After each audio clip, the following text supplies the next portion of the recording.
시작. 그러므로 이제부터 너희는 외인도 아니요 나그네도 아니요 오직 성도들과 동일한 시민이요 하나님의 권속이라. 아멘. 네, 우리 옆에 분하고 인사 나누겠습니다. 우리는 하나님 안에서 한 가족입니다. 네, 우리는 예수 그리스도 안에서 한 가족입니다. 믿습니까? 여러분, 교회가 새 교회라 남의 교회 같습니까? 아직도 남의 교회 같으신 분 계십니까? 없어야지 됩니다. 예, 교회에 조금 정을 더 들이시길 바랍니다. 오셔서 커피만 드시지 마시고 좀 이제 여기저기 좀 닦으시면서 우리 교회 의자 이렇게 교회에 정을 들여야지 됩니다. 건물에 정을 들여야 내 집 같고 하는 그런 느낌이 있습니다. 여러분 성도들 가운데 보면은 손님이 있습니다. 손님. 한 3주 전인가요? 오병이어 다니는 교회, 그 교회 다니는 손님이 한 분 찾아오셨습니다. 여기에. 저 구석에 앉으셔가지고 예배 잠깐 드리고 예배 드리자마자 쏜살같이 가버리셨어요. 손님입니다. 네, 이 집에 속한 사람은요 그렇게 하지 않습니다. 예배를 은혜롭게 드리고, 그죠? 말씀도 잘 듣고, 그리고 같이 식사도 나누고, 성도의 교제도 하고, 그렇게 지내다가 집으로 돌아갑니다. 여러분 한번 자기 자신을 돌아보시길 바랍니다. 나는 이 교회 손님으로 와 앉아 있는가? 한번 스스로 대답해 보시기 바랍니다. 나는 손님인가? 아니면 나는 이 교회에 속한 사람이라고 말할 수 있는가? 여러분 이 질문은요, 나를 밀어내기 위한 질문이 아니라 하나님께서 나를 하나님의 그 울타리 안으로 부르시는 음성이라는 것을 여러분들 깨닫기를 바랍니다. 여러분 믿음의 조상들 하면 누가 생각납니까? 아브라함이 생각나죠. 아브라함은요 하나님의 음성을 들었습니다. 창세기 12장 1절을 보니까 이렇게 기록되어 있습니다. 여호와께서 아브라함에게 이르시되 너는 너의 고향과 친척과 아비집을 떠나 내가 네게 보여줄 땅으로 가라. 내가 네게 땅을 보여주겠다는 거예요. 그래서 아브라함은 자기 친척과 본토를 떠나서 출발합니다. 그리고 가나안 땅에 들어가죠. 그런데 가나안 땅에서 아브라함은 집을 짓지 않습니다. 아브라함은 장막에 거주합니다. 가난했을까요? 그렇지 않습니다.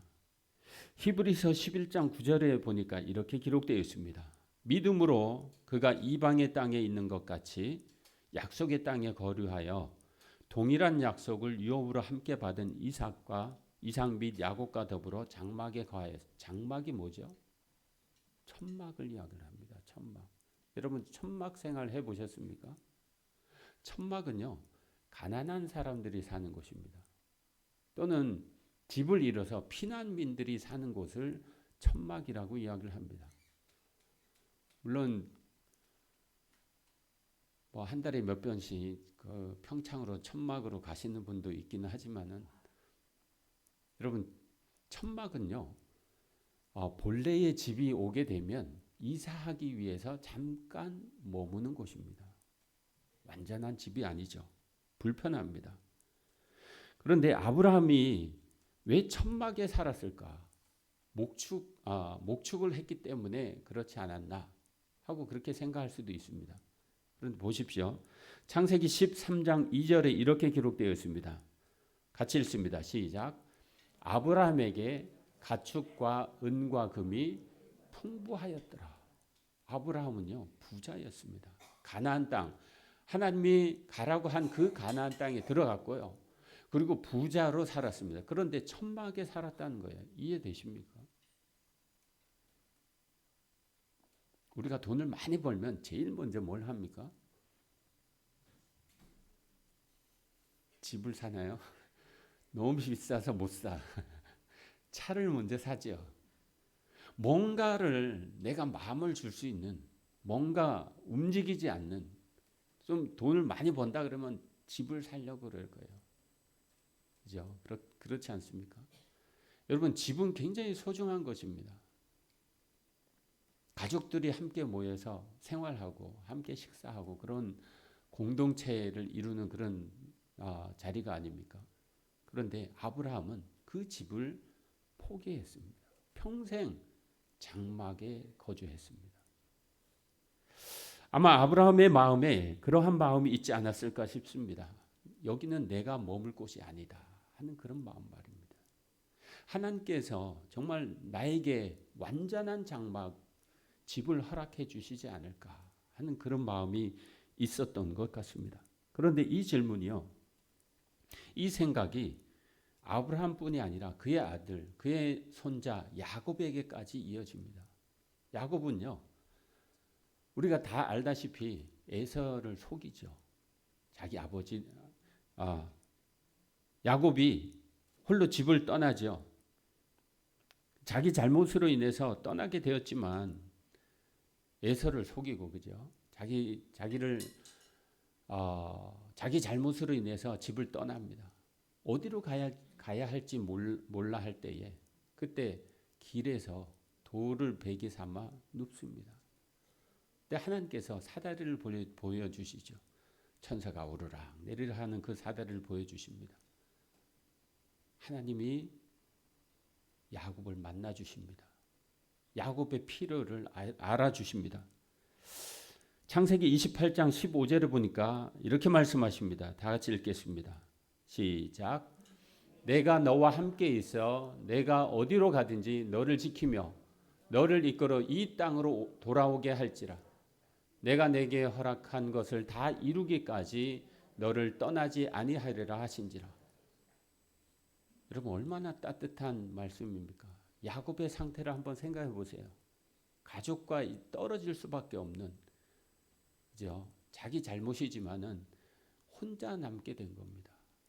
혼자 산에서 길에서 돌베개를 베고 자고 있는 그 모습을 한번 상상해 보십시오. 그런데 하나님은 정확히 아셨다는 거죠. 그리고 야곱을 찾아오셨다는 것입니다. 야곱이 이제 나는 어디로 가야 하나? 내 집은 어디인가? 그랬을 때 하나님은 그를 찾아오셨습니다. 하나님이 나와 함께 계시지 아니하시면 나는 이 길을 갈 수 없습니다 하고 야곱은 고백하게 됩니다. 야곱은요, 땅을 원하는 것이 아니라 하나님이 함께 계심을 원했습니다. 여러분, 내가 이 세상의 모든 것을 다 잃는다 할지라도 하나님을 잃지 않는다 그러면 잃는 것이 없는 것입니다. 다 얻은 것입니다. 야곱은 땅을 원한 것이 아니라 하나님이 함께 계심을 원했습니다. 여러분, 하나님이 함께 계시는 삶을 사는 여러분들이 다 되시기를 바랍니다. 하나님이 계시는 곳이 완전한 집입니다. 다윗은요, 왕이었습니다.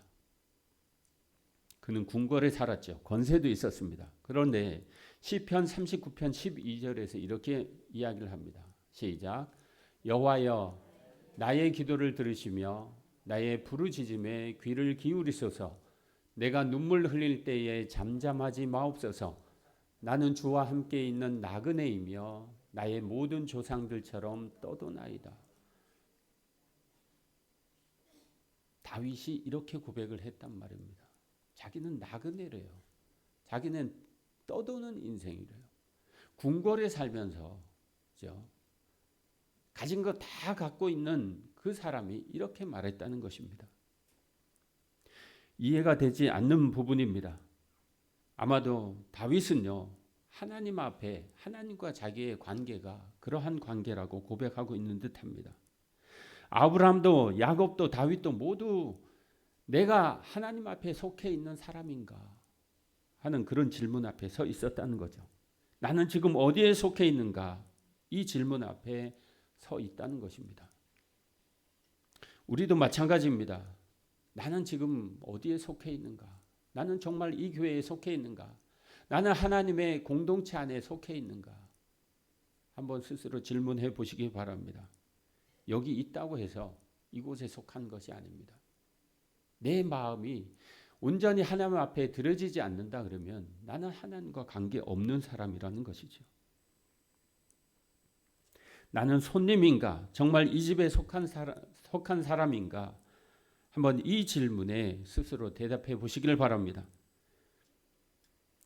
오늘 에베소서 2장 19절은 이렇게 말씀합니다. 다 같이 읽겠습니다. 시작.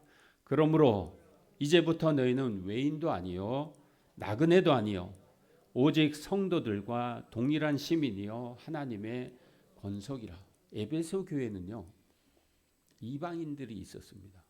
에베소 교회 우리가 잘 알지 않습니까? 터키 지역에 있던 에베소 교회, 사도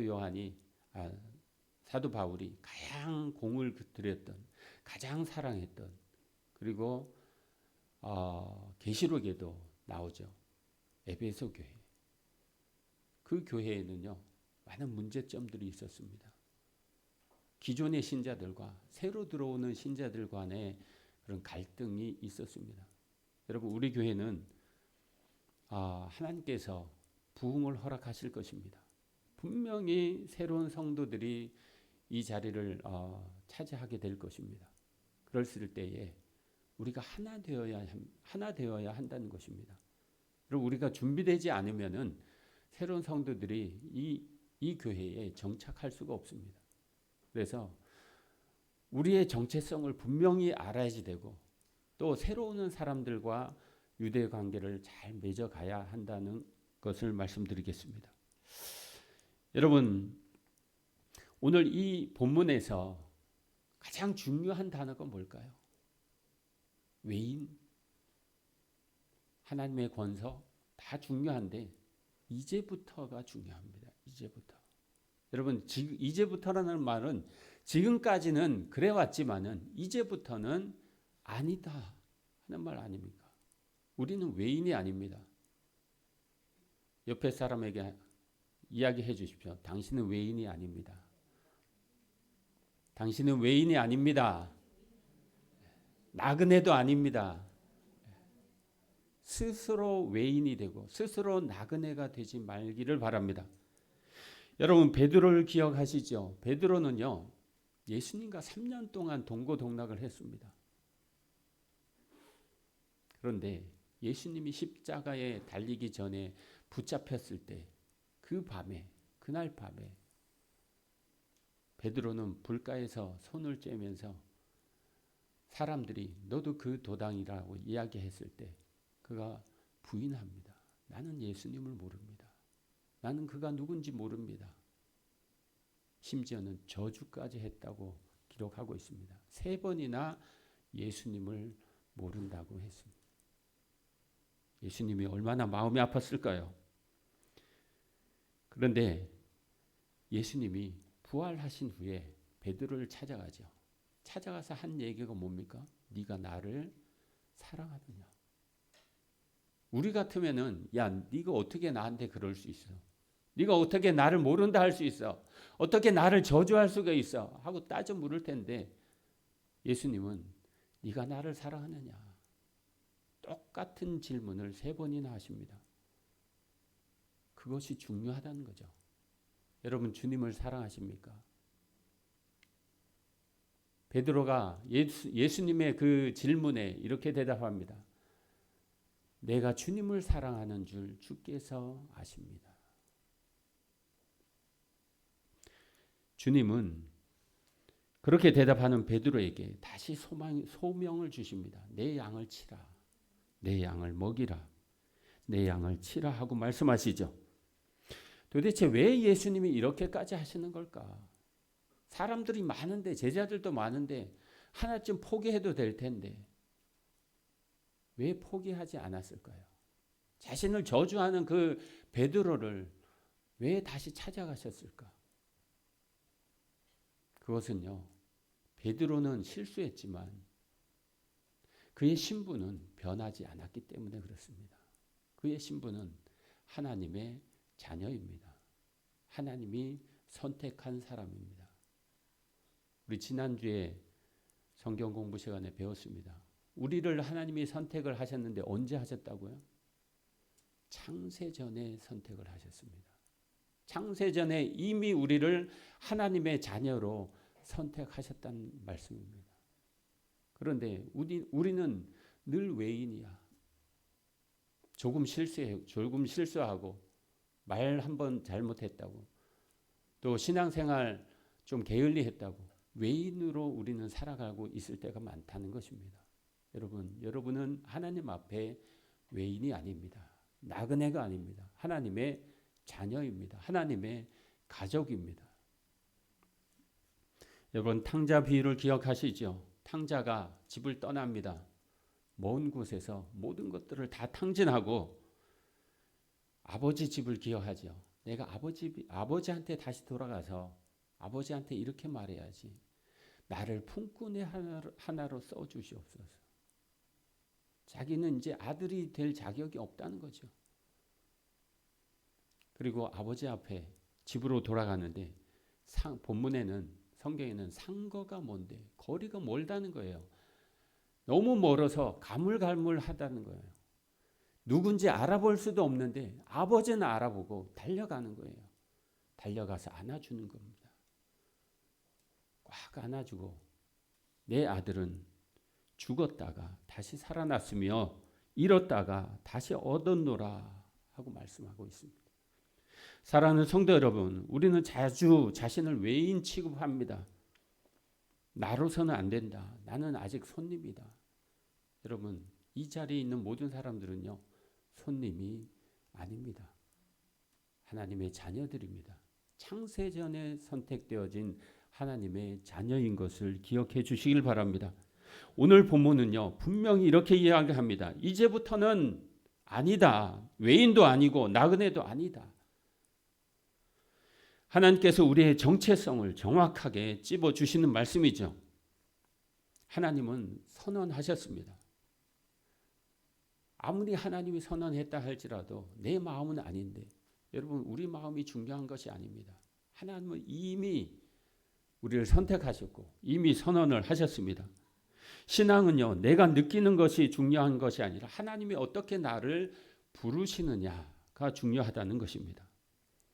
창세기 19장을 보면요 이스라엘 백성들이 애굽에서 종살이를 할 때예요. 하나님이 모세를 불러서 이렇게 이야기를 합니다. 출애굽기 19장 6절입니다. 시작. 내가 내게 대하여 제사장 나라가 되며 거룩한 백성이 되리라. 너는 이 말을 이스라엘 자손에게 전할지니라. 여러분 이 말씀이 언제 주어졌습니까? 이스라엘 백성들이 여전히 애굽에 있을 때 하나님이 모세를 통해서 전해주고 있는 말씀입니다. 하나님이 이미 이스라엘 백성들을 거룩한 백성으로 제사장 나라로 세웠다는 것입니다.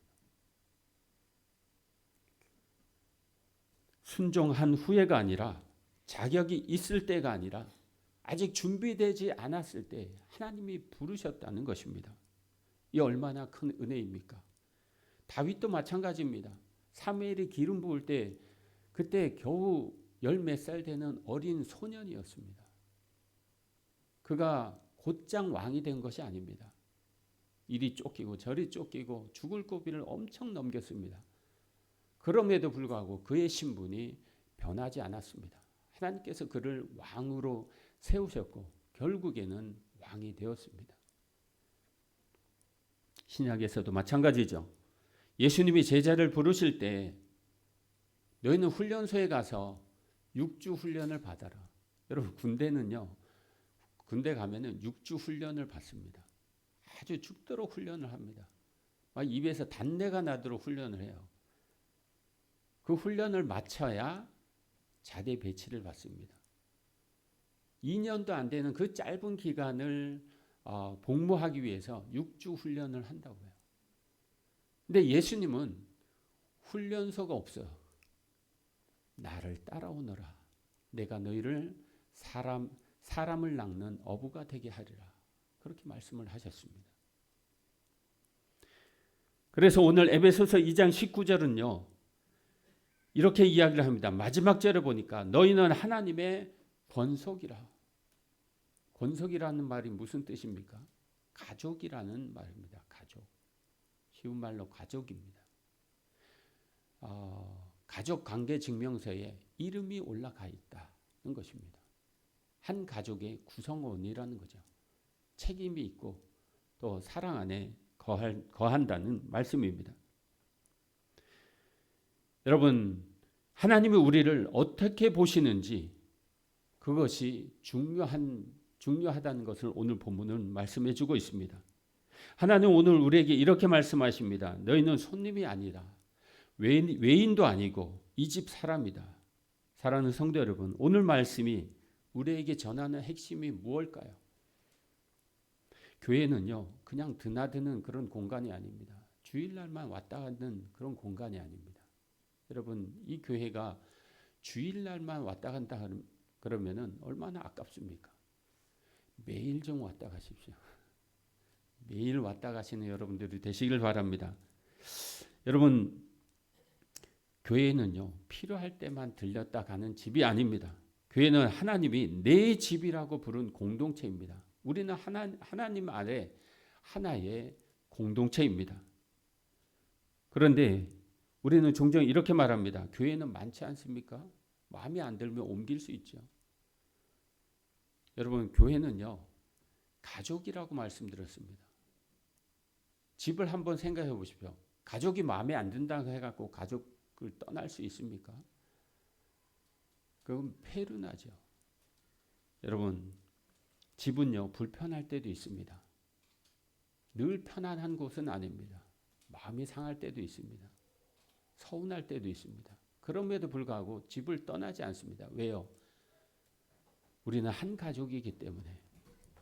여러분, 이 광명 만나교회는요, 하나님께서 우리에게 허락하여 주신 가족의 울타리입니다. 이 울타리 안에서 여러분들의 행복을 느끼시기를 바랍니다. 하나님이 주시는 축복을 누리시기를 바랍니다. 하나님 우리를 예배의 참석자로 부르지 않았습니다. 하나님의 가족으로 부르셨습니다. 하나님의 권속이라. 여러분, 이 소속의 정체성이 분명해질 때 우리의 신앙은 달라집니다. 눈치 보던 신앙에서 벗어나고요. 비교하던 신앙에서 자유하고 떠돌던 신앙에서 자리를 잡을 수 있게 되는 것입니다. 그렇다면 하나님의 집에 속한 자는 어떻게 살아야 할까?